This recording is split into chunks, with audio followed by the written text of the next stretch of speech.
శ్రీరామనవమి సందర్భంగా బాలీవుడ్ రామాయణానికి సంబంధించి big announcement వస్తుందని ఎక్స్పెక్ట్ చేశారు ఆడియన్స్. కానీ ఆ ఆశల మీద నీళ్లు చల్లేసింది చిత్ర యూనిట్. ప్రజెంట్ ప్రీ ప్రొడక్షన్ పనులు జరుగుతున్నా ఇప్పట్లో ఈ మూవీ సెట్స్ మీదకి వచ్చే ఛాన్స్ అయితే కనిపించడం లేదు. ఇండియన్ మూవీ లవర్స్ ని చాలా రోజులుగా ఊరిస్తున్న భారీ మూవీ రామాయణం. బాలీవుడ్ దర్శకుడు నితీష్ తివారీ దర్శకత్వంలో ట్రయాలజీగా ఈ సినిమాని ప్లాన్ చేశారు. రాముడిగా రణబీర్ కపూర్ నటిస్తారన్న ప్రచారం ఎప్పట్నుంచో జరుగుతోంది.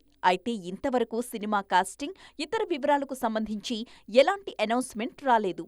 బాలీవుడ్ రామాయణంలో రాముడిగా రణబీర్, సీతగా సాయి పల్లవి, రావణ బ్రహ్మగా యష్ నటిస్తారని చాలా రోజులుగా ప్రచారం జరుగుతోంది.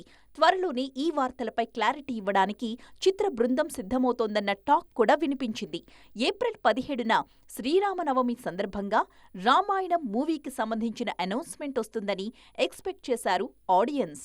అనౌన్స్మెంట్ ఆశలపై నీళ్లు చల్లేసింది చిత్ర బృందం. ఇంకా ప్రీ ప్రొడక్షన్ స్టేజ్లోనే ఉన్న ఈ ప్రాజెక్టు గురించి ఇప్పట్లో ఎటువంటి ప్రకటన ఉండదు అని తేల్చేసింది.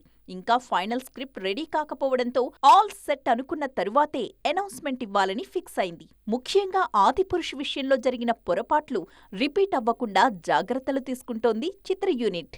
రామాయణం ఆధారంగానే తెరకెక్కిన ఆదిపురుష్ ఆడియన్స్ ని నిరాశపరిచింది.